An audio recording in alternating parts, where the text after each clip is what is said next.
Yeah. So, good evening. Thank you very much for your welcome. Thank you, Corinne, and welcome everyone to a course on couples, dating, and relationships. In fact, we are in the Parshat of Hayé Sarah. So in the Parshat of Hayé Sarah, we go from one Jewish couple to another. We go from Avra and Sarah to Rivka. And in fact, you will see in this presentation that we will discover the secret of the Jewish couple. Okay? And it is incredible to see how avant-garde the Torah is. That is to say, these are stories, so to speak, that were read 4,000 years ago.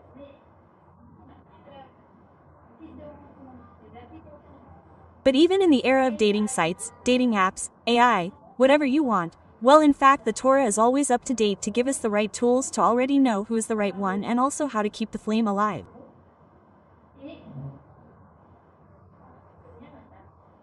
Okay, these are the two parts of the course. In fact, what we're going to see is how to detect love. Up until the Parshat, she's going to describe the ultimate encounter, the encounter between Isaac and Rivka.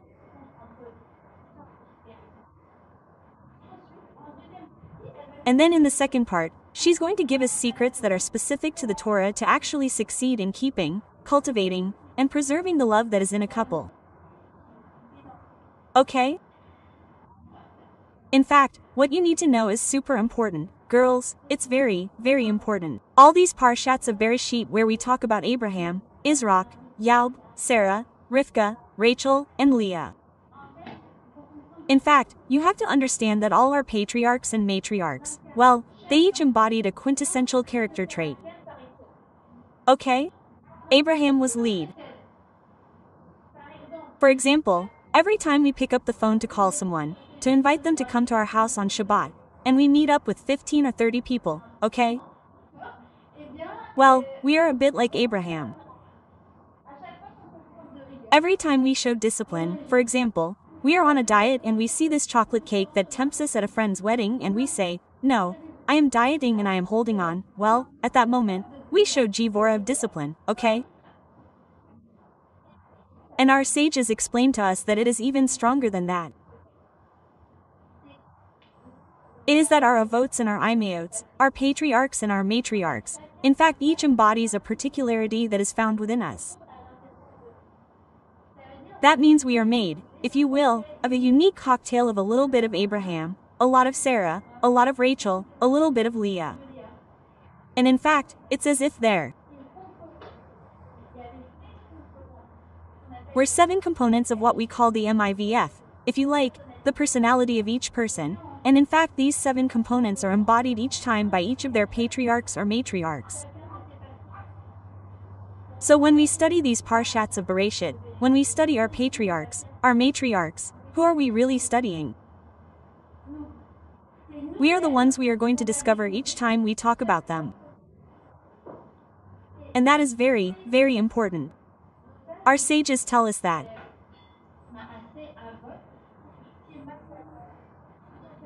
If the bananine means that each time they have developed strengths in the face of a challenge or a trial, well, they have passed them on to us through heredity. That is to say that all their characteristics, all their magnificent character traits, well, in fact, flow into our genes. Okay? And that, if you want, is the whole framework that we need to have when studying these parshats. Okay? So what happens in the parshat?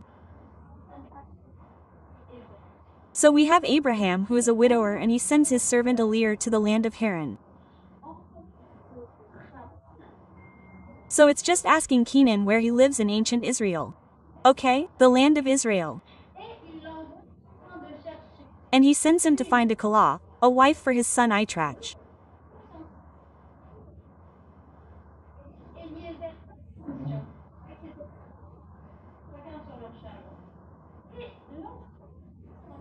And so Eliezer sets off on a mission with his servants, each one on their camel, and before leaving on his mission he addresses God and says, God, if when I arrive at Haran, I find myself near the well, if a young girl comes and offers me and my servants and all our camels a drink, well, I will know that she is the one destined for Itak.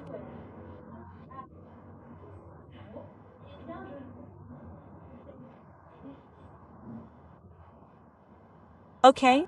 So, that's very, very strange because we say to ourselves, how come we're waiting for a sign? So we'll say this, listen, I'm going on the full Sabbath, okay? The first one with a red hat, God, that's fine, that's mine. You send me the sign. We agree that it seems strange. It's not supposed to work like that. And yet the Torah comes and tells me, oh, there, he asked for a sign. What is special about this sign? You will see, it is absolutely incredible what we discover. So, I will read you the Sukkim. I will read you the verses of the so excuse me for the rest of the story.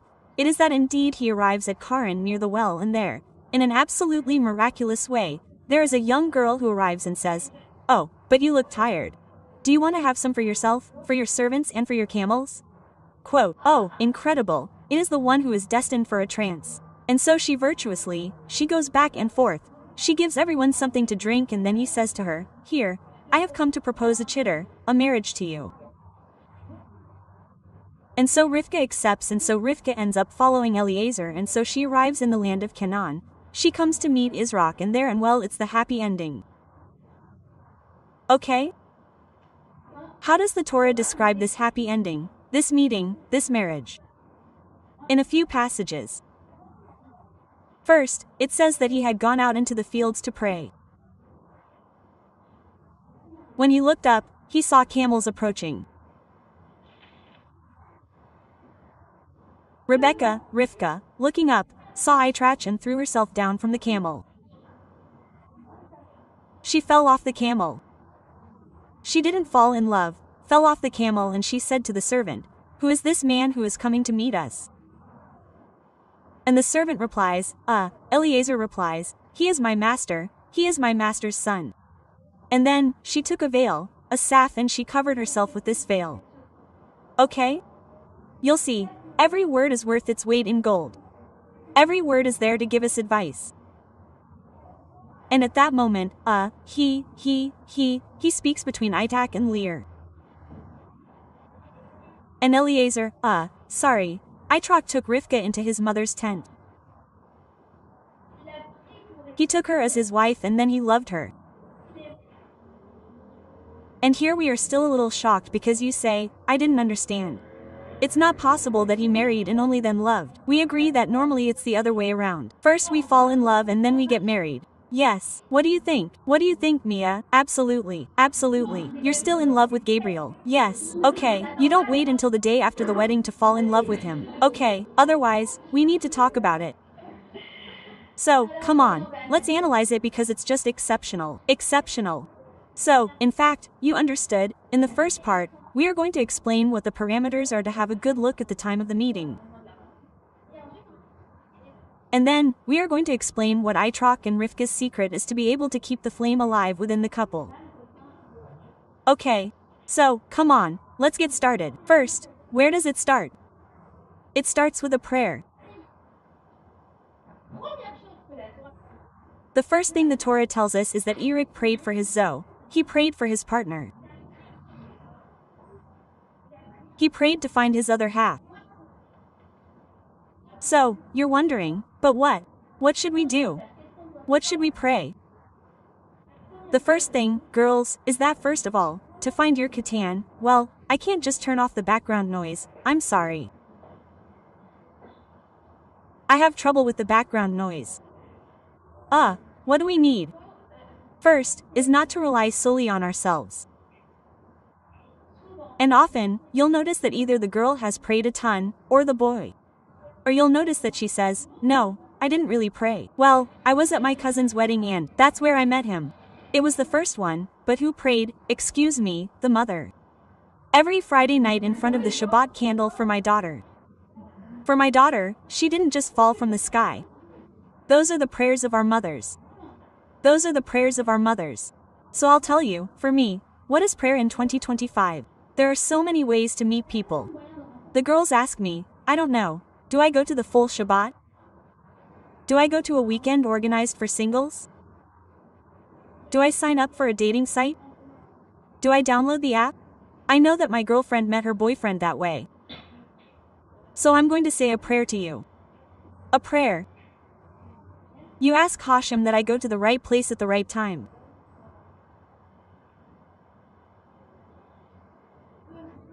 That I go to the right place at the right time and that I don't have to procrastinate, go here and there, expose myself too much, go out too much to be able to find him. And I assure you, I've witnessed exceptional scenes where we had organized a full Shabbat, where Ravel had organized a full Shabbat and I found myself, well, my girlfriend on the right, well, yes, come on. Oh, you're from Paris and she came for Shabbat, okay, she lives in Paris. It's next to me, my husband's friend opposite. Well, yes, go ahead. And in fact, we're here for Shabbat and we're talking. And 3 months later, she calls me and says, do you remember Shabbat? You told me to come? Well, the guy in front of me, we're together and I think we're going to get married. Quote. And you have scenes like that where the girl arrived, she had, so to speak, nothing to do there. Normally, she lives in Paris, what is she doing there? And well, today, they're married, they have 4 children and you watch the scene again, you think to yourself, it's absolutely exceptional that I'm there in the right place, at the right time. I had, one of the hugs with whom I just commented on the lessons, she told me, I said to her, so, how did you meet him? I love it, I love knowing how dogs met because there's no magic formula. I'm always trying to figure out where HM's hand is behind the meeting. She told me, listen, I didn't want to at all. I was the last of my friends who wanted to go to the dating sites. I didn't want to. And one day, I said to myself, okay, come on, you know what, I'll try, but for 3 days and then I'll take it off. In 3 days, she found someone, she got married, and the funny thing is that he said the same thing. He said, okay, 3 days later, I'll take it off. And so, she said to me, if it had been a week before, a week after, we wouldn't have crossed paths. So I'm in the right place at the right time, I'll meet the right people. Sometimes it's people who introduce us, so that I'm surrounded by the right people who really know me and who will send me to the right one. What's the second prayer? If it's not him who moves on, I'm sick and tired of these guys who waste my time. I can't take it anymore. If it's not him who we don't hear about anymore, okay? Even if he helps you out, okay? But at least there you go, at least we know. Quote, it wasn't him, it wasn't meant to be. Well, that's good that it doesn't last too long. Okay? So first of all, it starts with a prayer. Then, you'll notice that the scene is a little weird. Why? Because you understood, she's on the camel. So in fact, she's higher than him. And it says that to see him, she has to look up. No, that doesn't make sense. She should have looked down to see him. It's like there's an anomaly in the text. So the Rabbanite Kanevki in Shalom, she said, well, in fact, here too you have a secret for the couple. So when you come to a shitter or a date or a meeting, you have to look up. That means you're looking for something admirable. You don't say, well, I'm going because I have nothing to do. I'm going because I have nothing to lose. Quote, but you're there and you're waiting to see what the bug is. No, try to give it a chance. Try to give the product a chance. Try to read between the lines, not to judge easily like that in 2 seconds. Oh no, but then he's good. I immediately understood who he was. In 2 minutes, he sat down. It's good, I know who he is. Why don't you know that appearances can sometimes be deceiving?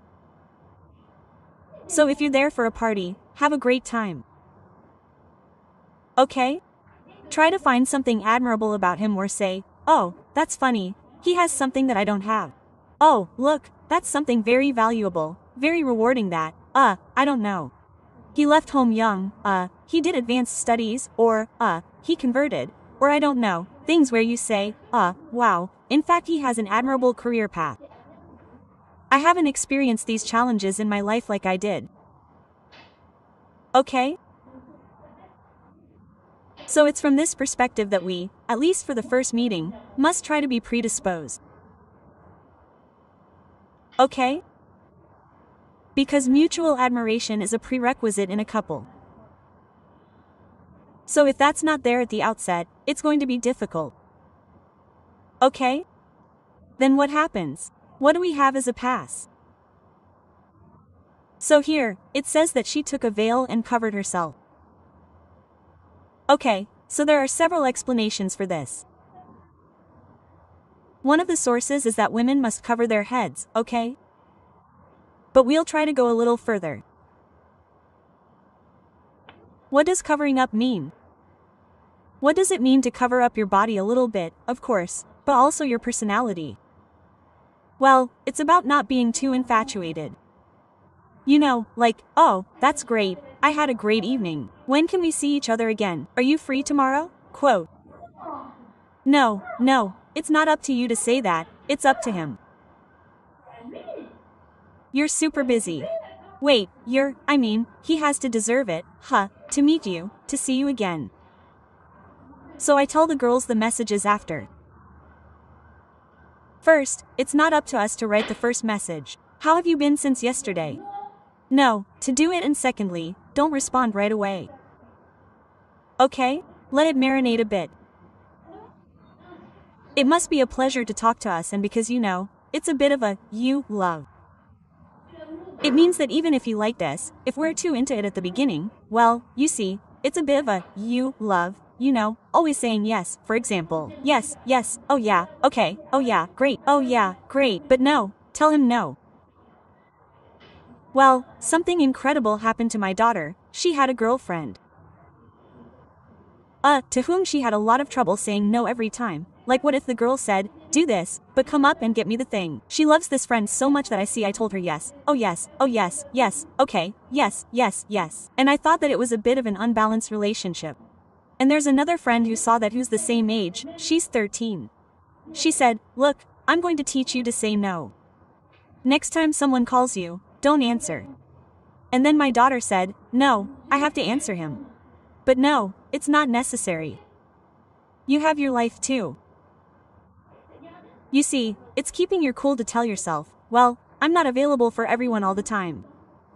Okay? I even want to say it's a way of being in general. Okay? And also something very important today in 2025, what does that mean? Say cover up? What does that mean? It means, please, that a guy who saw you or spotted you or with whom you spent a first evening, it's not possible that just after that, with one click, he has access to your entire life. Who are your friends? Who are you going out with? How do you dress? What are your outfits? What did you eat? What did you buy? What did you do? What night out did you go to? What nightclub or what? No, it must be a privilege. You must have an element of mystery. It's not possible that by scrolling, there it is, he's done it all. He says, oh, that's good, I got it. Because we know very well that we don't have an Instagram account. Luckily, Baruchum. So what we actually show is a small part, it's the facade. But why show it to time? Why show it in so much detail? Why show it to everyone? It must be a privilege to know you. In fact, Rivka says to herself, you must be precious. When something is precious, you put it in a safe, you take it out. Here, a piece of jewelry for example. There are pieces of jewelry, I don't know if it's like that at your place. My mother sometimes goes into the jewelry box to take out the jewelry for the evening or the wedding or whatever, and then she puts it back. You see? And that's how a building should be. I choose my places, I don't go just anywhere, I don't show everything I do. It must be a privilege to come and meet me and discover who I really am. Especially since these things are so reductive, it hurts to think that there are boys who believe that these girls are theirs because I know these girls. So I look at the photos and I say, oh, that's not her at all, that's not her at all.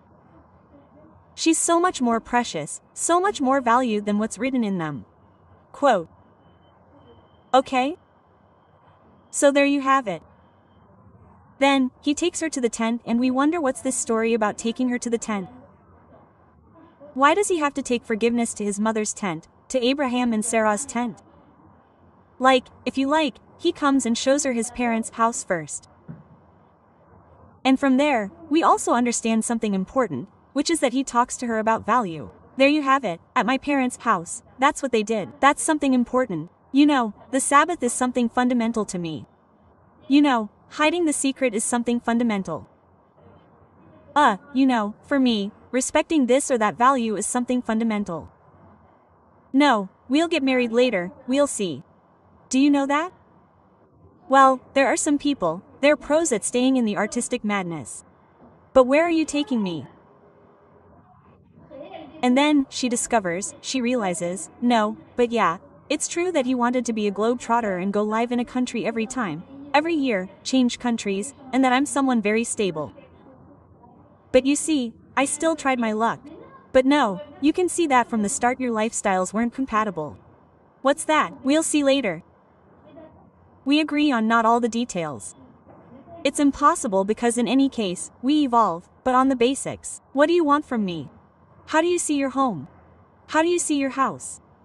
Okay, this is a very, very, very important thing. When you see that things are getting serious, you don't waste your time, girls. Okay? Yes, are you following me or not? Yeah. Okay. So now, I'm going to answer the million-dollar question. Why was this a sign for Eller?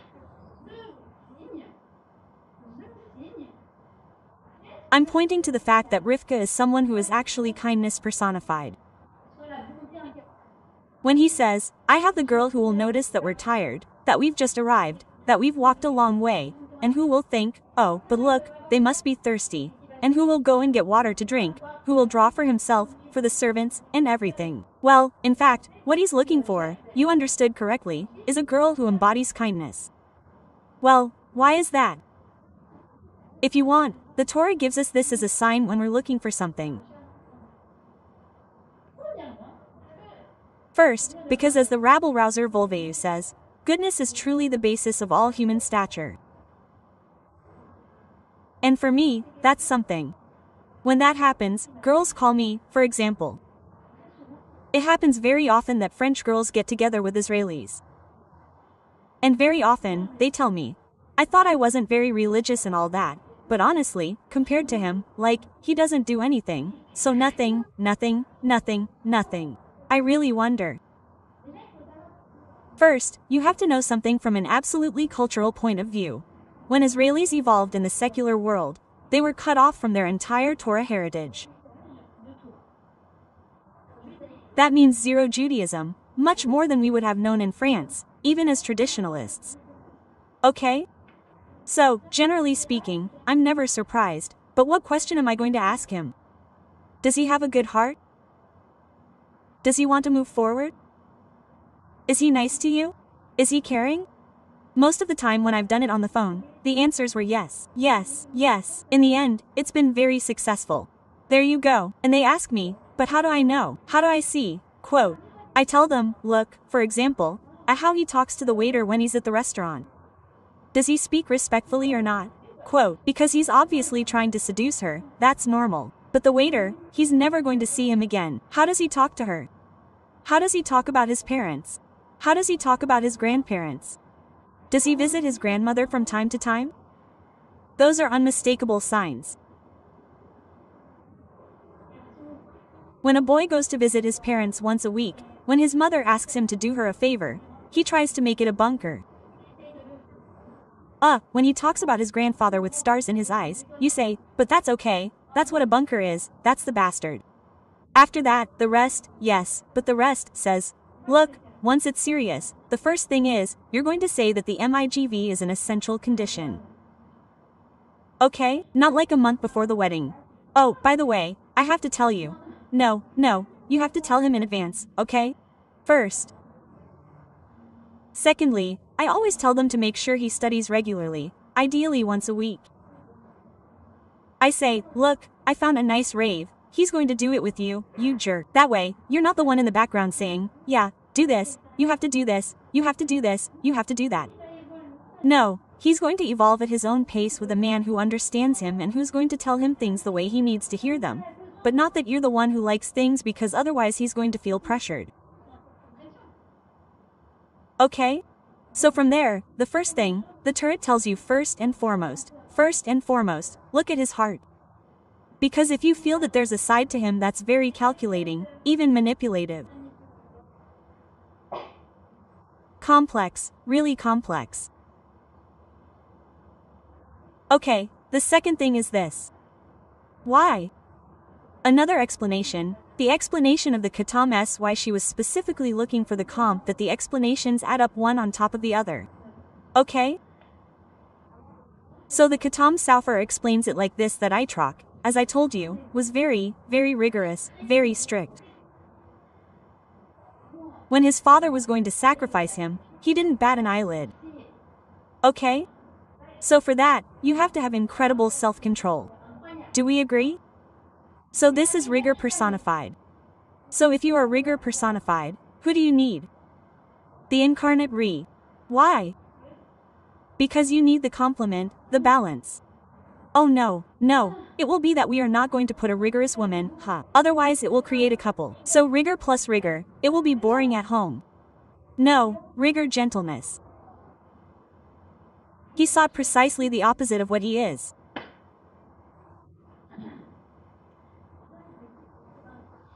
And from there, I will explain something incredible to you. In fact, when you are looking for your tone Zaug, well, in fact, you have to look for the complementarity, you have to look for what is different from you.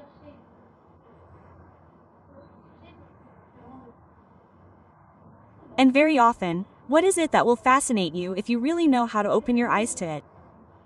It will fascinate you that what? It will fascinate you that I don't know. Well, there are no taboos in his house, so he's able to talk about everything frankly. You'll be fascinated by the fact that he's very outgoing, he's studied at university, he's very cool, he's super resourceful, he knows how to make a campfire, he can fix something for you in 2. You'll be fascinated by the fact that, well, the brothers and sisters are ready to bend over backwards to help each other. What's going to annoy you? That he's very outgoing, while you're rather shy. That's what you need to look for in this complementarity. Now, the problem, so to speak, with this complementarity, and this is super important to understand. Let's start by moving on to the, okay? Part, is to be very focused.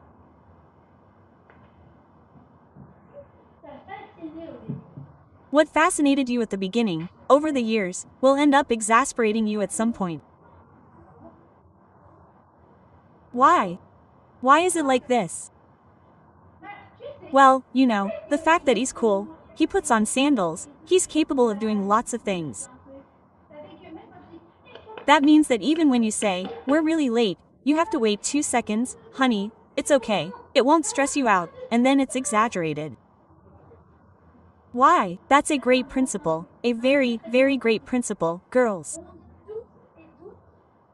We all have our flaws and our qualities, and in the end, you only see the flaws, and it annoys you.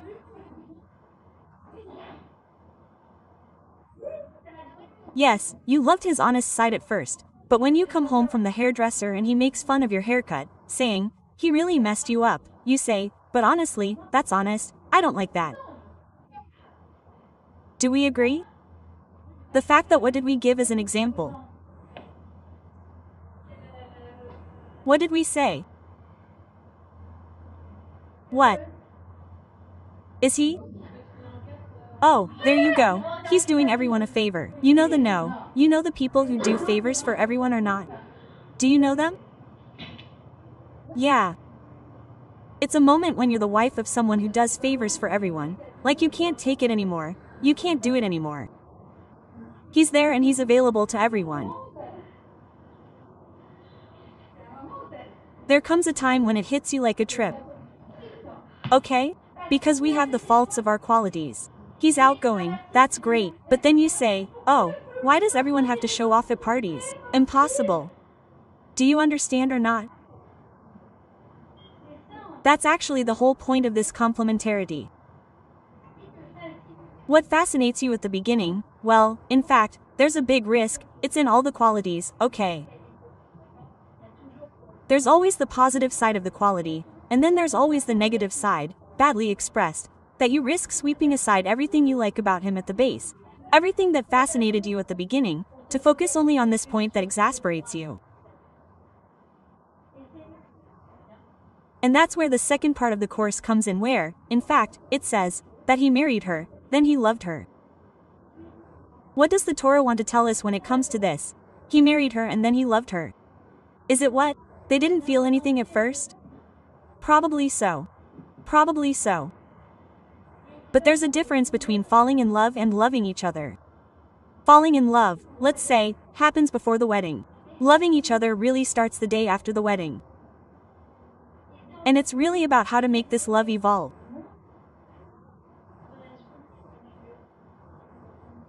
Towards a mature relationship, a relationship of trust, a relationship of love, a relationship of complicity, a relationship of affinity, a relationship of attachment where what concerns him concerns me, where what matters to him matters to me. Or when he's feeling down, well, of course, I can't be 100% on top of things. When he has good news, I'm happy. Do you see what I mean? And on that point, the Torah is going to give us the secret. The secret in 3 words. 3 words. It tells us she describes what was in Sarah's tent.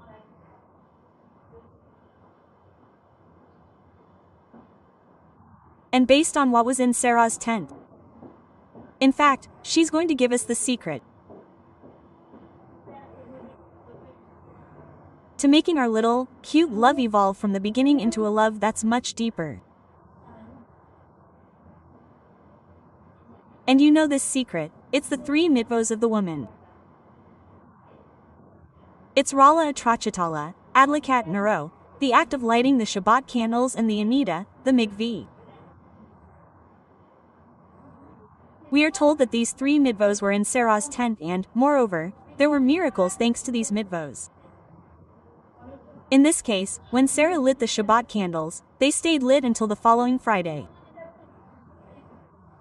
Imagine if she lit the Shabbat candles on Friday, she still had the candles from the week before lit. It's incredible that when she took a little bit of flour, a little water gave her the feeling of greater power, and that there was a cloud that was constantly hovering over their slope. There were 3 miracles there by virtue of these 3 votes. Okay? And when Rivka takes over the lineage,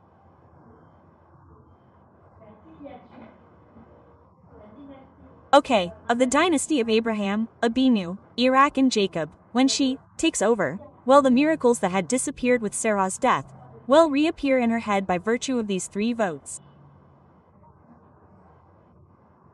So, I say, well, how do these 3,000 votes there provide me with tools in my relationship to develop love into something profound? So, what are we going to start with? We're going to start with the Rala. What is the principle of the Rala? The Rala is by definition a dough that rises. You put a little yeast, a little flour, a little water. You come back an hour later. Ah, wow, it spills over onto the floor. Bread dough is magical. It's something magical. Why? Because it doubles, it increases in volume. It's incredible. So what's the secret to what? It's the secret to making something small, it becomes big. So what can I do? How can I learn something from this?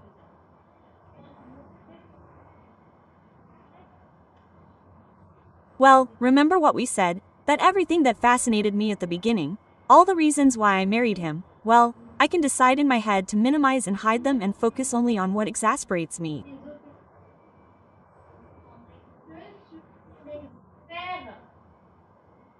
It's just a question of focus, because where I focus, it gets bigger. You see, when you focus on one thing, it's impossible. Honestly, last night, he wasn't up to the task. He wasn't up to the mark, and you focus on that and then you can't see anything else. Why? Because a human being can't be here and there. That means, frankly, he pissed me off. He pissed me off. But honestly, he's a great person. It doesn't exist. You're either in the land of Baikorte, or in the land of criticism, or in the land of admiration. You can't be in both countries. Now, sometimes you have to cross the border because sometimes you have to get past the criticism. But know which country you're in, because you're going to have to go back to the land of admiration. But how do I go back to the land of admiration if he pissed me off so much? Well, that's exactly what I told you. Remember that the things that annoy you about him are exactly the reasons why you married him. For example, a girl, she says, "Oh my gosh, I'm sick of it. You're always, I don't know, on the phone with your parents, always his parents, his parents, his parents." Okay, there's probably some rebalancing to be done, fine. But he's a good kid, he's a family guy, he's someone who listens, he's someone who respects, he's someone who has a sense of family, and so on. You say, well, it's not important to you. Well, yes, and by the way, I knew it. But I forgot. I'm sick of it. He's always crazy with his friends. If it's not soccer class, then it's the soccer game on TV. It's not the soccer game on TV, it's the Torah class. That's not it. Otherwise it's paddleboarding. Okay, let's get things back on track. Okay. But he's a good friend, he's good company, he's nice. People love him, he's up for anything. Yeah, that's right, it's him. So you see that what's really annoying you today is exactly the reasons why you married him. Except that you focused on the tip of the iceberg and so you forgot everything that's underneath. You didn't hide it, you don't see it anymore. That's it what she tells you. She tells you where you look, it's going to swell like hell. So obviously sometimes there are times when we have to pass on a criticism, a reproach. Obviously, we have to tell each other everything, okay? But let's come back to wait, I haven't forgotten why I love her. And by the way, I'm going to give you some advice. Who's married? It's not just me. No, it's not just you. Okay, Amber is missing. Oh no, you're there. Amber. Angete is missing. And who's stuck? Okay, that's fine. Okay, we're half-hearted. So, I'm going to give you some advice for those who are married and those who are engaged and the DREM for those who are soon to be engaged, married. Amen. The DRM, you take a piece of paper, a sheet of paper and you write it down. Well, everything you like about him.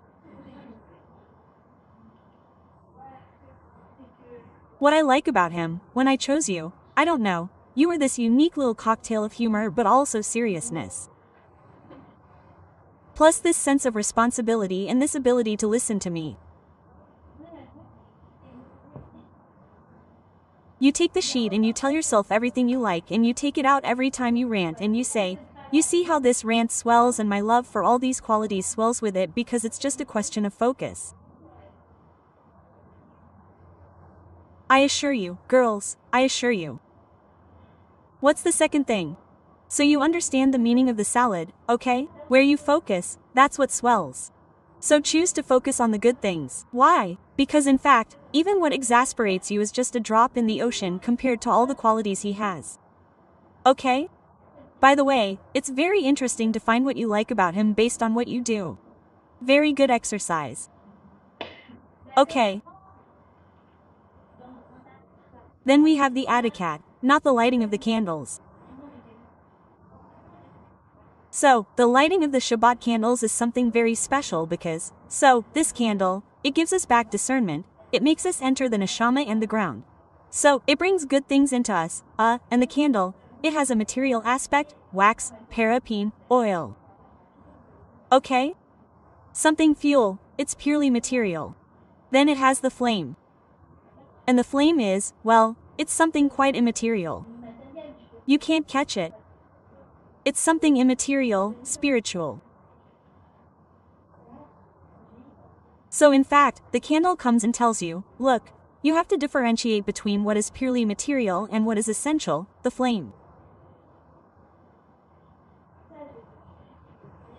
And I'll tell you, after years of marriage, it's crazy how you focus on things that are absolutely stupid and trivial.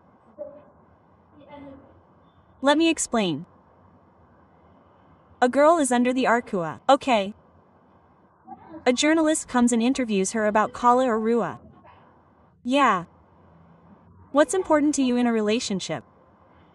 Well, what's important to me is that, we respect each other, we love each other, that there is authenticity, that he is kind, attentive, caring, that when we have children, he will be a good father, that he is someone ambitious, but not only from a material point of view, but also spiritual. Anyway, that's what matters to me. 4 years later, what matters to you? So, let me explain. What matters to me is that he arrives on time when I tell him to arrive on time, and that he pays his fines, or at least I don't find them in his pants 3 months later and think that the fine will be increased, and that he doesn't forget the bananas when I can do the shopping. Okay. I got a little excited, but we agree that's it. There was no one sleeping at your place. Yeah.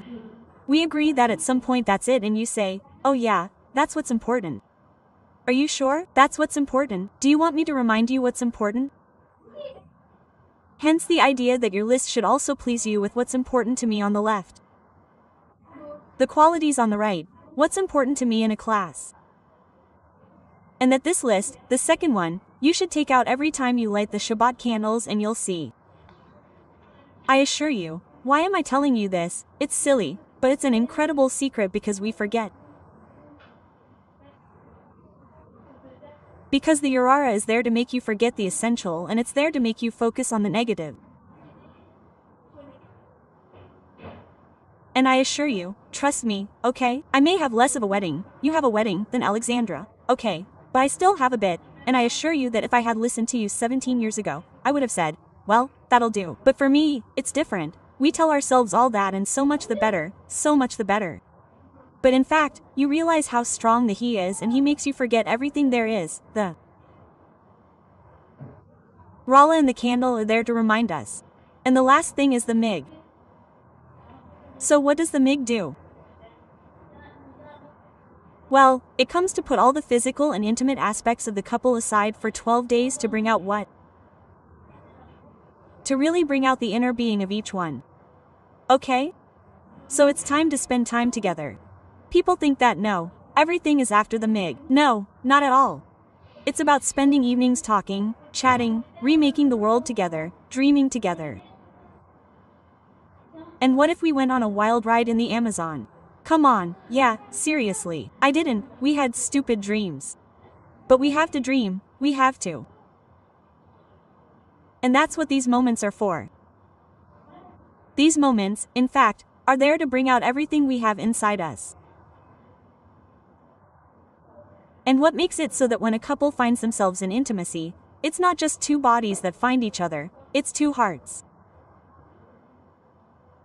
That's the whole purpose of the migrant. Okay?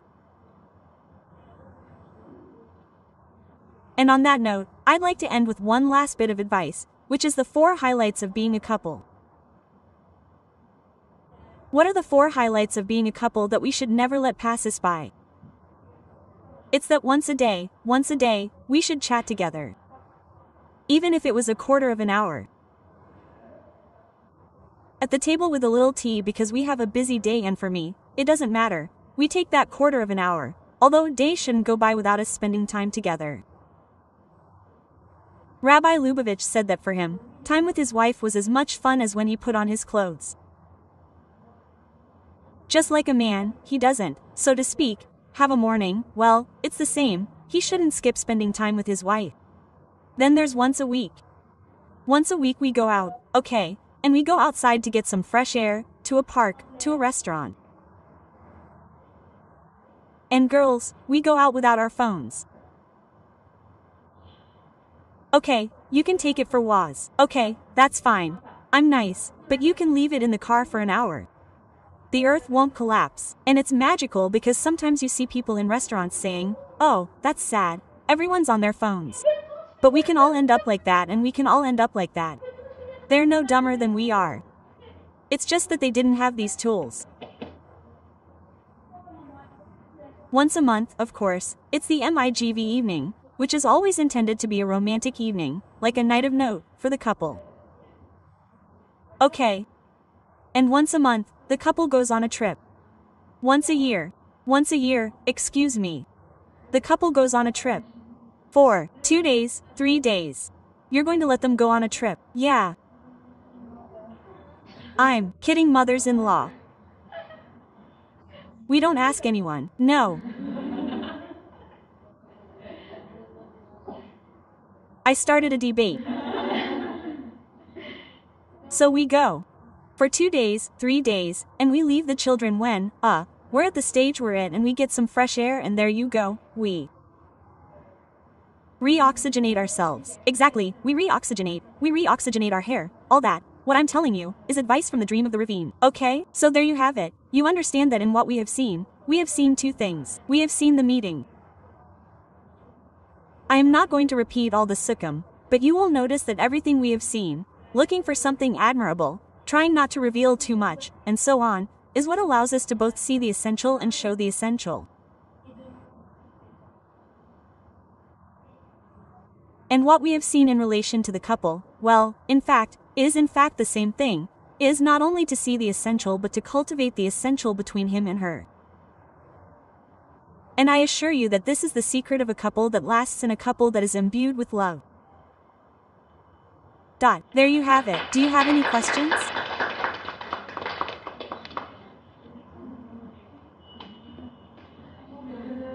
You can stop the assistant.